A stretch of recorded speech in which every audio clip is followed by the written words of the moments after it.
Guys, it's Kith, it's GQ, sneakers and suits. I feel like we have some authority. I believe that it's been done a certain way for a long time, and not to say that that's not the proper way of doing it, but I believe that there's a new, more progressive way of doing it. The pants have got to be slim. Yeah, for sure. Right. So I don't like the break in the pant. I like a slimmer leg and a more tapered fit. Right. I'm gonna go with the Clay Ellington. Okay. It's a shoe that they've had in their line for a minute. One of those classic shoes that really look good with a suit just because of how tapered the toe is. All black upper, white sole, really comfortable, and that's something I feel like is overlooked a lot with those that are shopping for shoes for a suit, because you don't want to go home and start, you know, placing band-aids on your feet. I'm sort of going the retro way. The 1970 all black Chuck Taylor. With the skinny pair of pants, you know, the break can come down a little bit over the high top. It's kind of like, I don't know, makes me think of the Strokes. Can't go wrong with a pair of 1970s all black. With a suit, I feel like it's definitely a great choice. Let's take them to outer space. The future of shoes with a suit. In my opinion, Y3 has done a great job in creating these sleek boost models. Right. It's a knitted upper. It's very narrow. You know, other than a Converse or a Vans or a Stan Smith, this is like the new generation of what to wear with a suit. It's very sleek, mostly neoprene, and if you want to talk about comfort, I mean, you'll break dance in these. It's like wearing socks on the dance floor. That's right. Kith and GQ, sneakers with suits. If they don't listen to us, who are they going to listen to? Unclear. Guys, if you have any questions for GQ, any style questions, leave them in the comments. Try not to destroy us in the comment section, though. We're working hard here. Yeah, we're working hard. Take it easy on us, all right? All right, we'll see you soon. Thanks. A sneakerhead to me is when your wife comes home with groceries and she can't find room on the floor in the kitchen to put the groceries down because it's full of shoes and boxes and you're trying to figure out what's what. That's when you know you got a problem, and that problem is being a sneakerhead.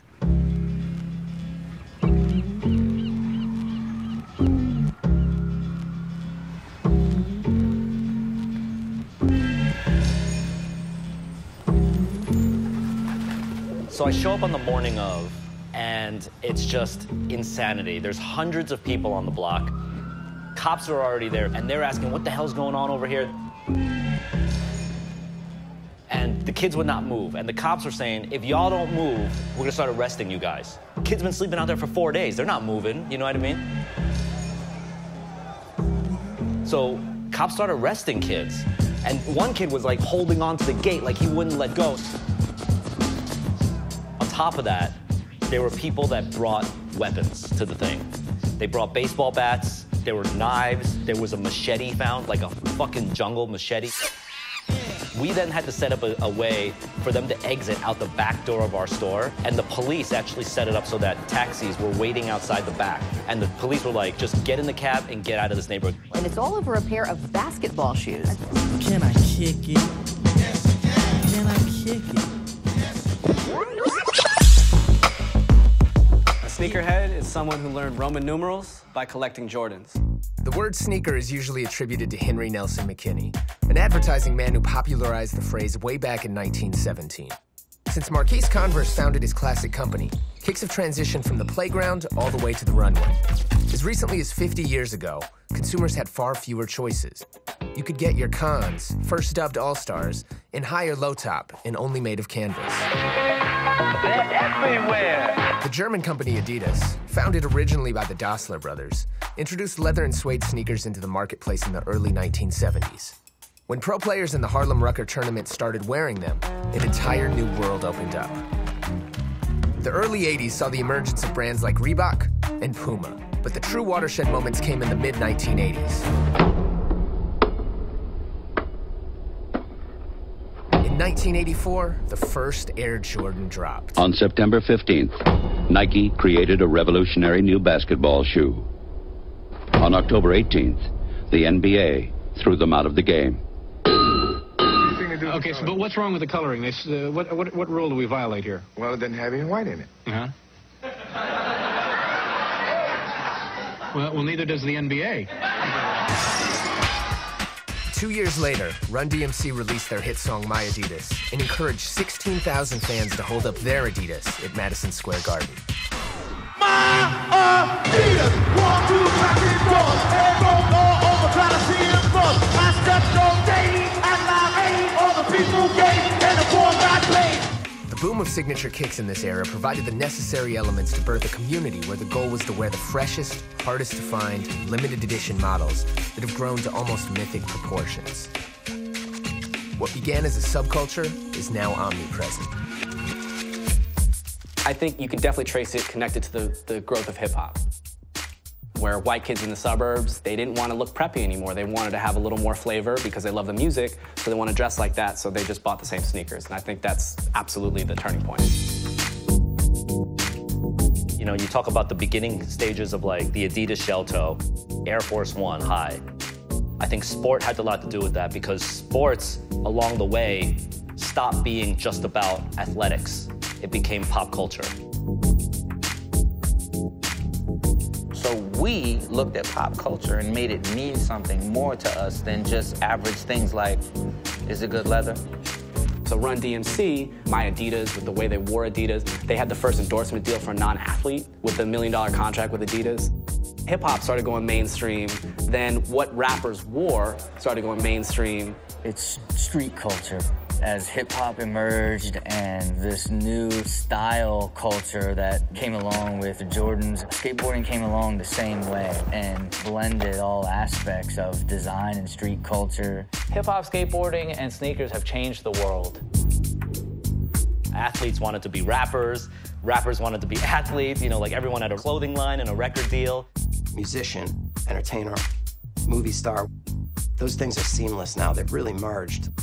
Somewhere along the lines in the last 10 years, kids started to really look for that third-party validation.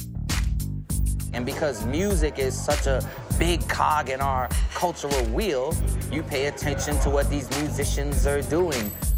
It's the kids trying to emulate their heroes by wearing the same thing they wear.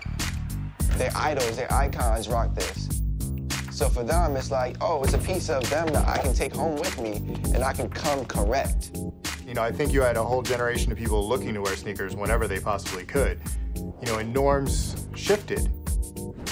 History, technology, design, celebrities, retail, business, all this stuff, all packaged into one subject, one culture that a lot of people can relate to even if they aren't collectors. The UPS man, he might have some chocolate Adidas on or Nikes.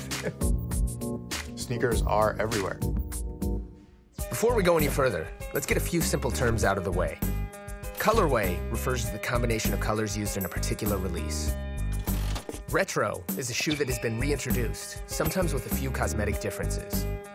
Collab refers to the marriage of an outside artist or designer with a particular model, as in Jeff Staples' legendary Pigeon Dunk or Frank the Butcher's New Balance 999 Kennedy. Deadstock is a brand new shoe that has never been worn, offered in its original box, often collecting dust in some shoe store basement. Limited edition is a shoe produced in limited quantities and only available through a handful of retailers. Nike calls these quick strikes.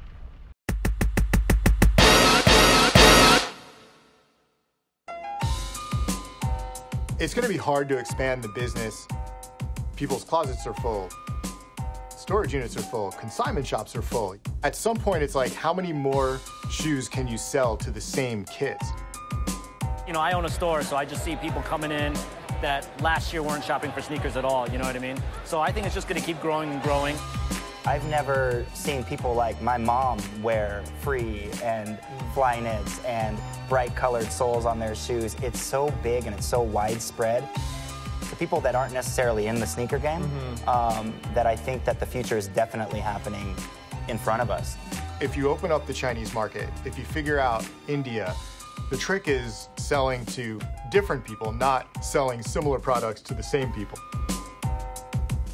Recently, with the popularity of sneaker culture, it's really obvious now that you have all these high-end companies that are doing sneakers that they've never done before. Rich people walk into Gucci and buy Gucci sneakers because they have Gucci sneakers. Not because they automatically were like, oh my God, they're the most amazing sneakers. They were like, okay, we have sneakers for us. I like it. It provides an opportunity for some sneaker enthusiasts to evolve. It's our generation getting older to where, you know, some of these dudes, we don't want to shop for the 17-year-old kid shops, but we still want to show them that we have sneakers. A lot of us is pushing 30 now. A lot of us is getting families and falling in real love. You know what I'm saying? And like you just kind of want to look at your pictures back then and look at them now and see some type of growth.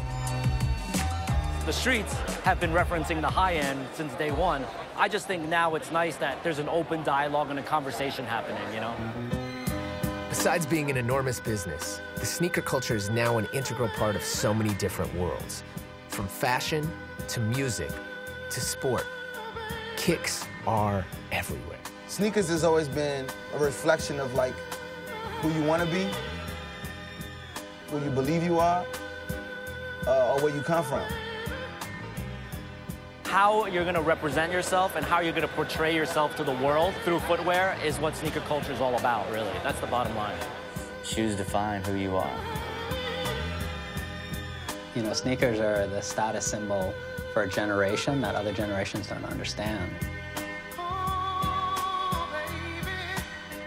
I've had experiences with people who, like, I'll see someone staring at my feet and I got some, you know, whatever, retros on, and I'm giving a motherfucker a flashback. The young kids are like, man, you got them old schools on.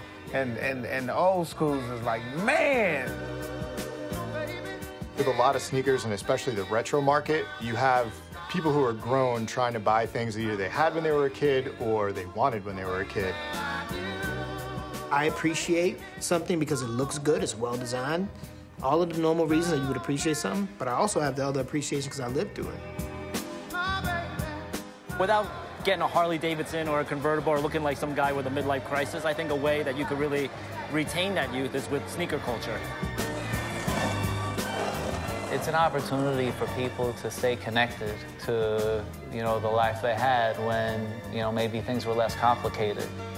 Me taking home that shoe kind of signified things will be better. You know what I mean? My moms and my pops ain't getting along, they ain't together, and I'm living in the hood, I'm in the worst part of the city, in the worst part of times, you know, late 80s, and this was like a beacon of hope. A lot of us who fell in love with sneakers at one point we're getting to an age where you're just like, fuck, I can't wear a pair of wingtips. And so that love of, you know, sneakers it's gonna stay with a generation all the way.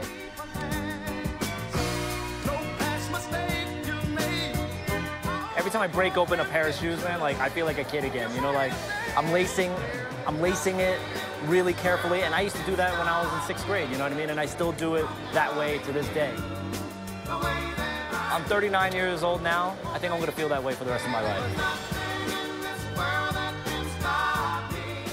What is a sneakerhead? I have no idea. I'm just a guy who likes sneakers a little more enthusiastically than you.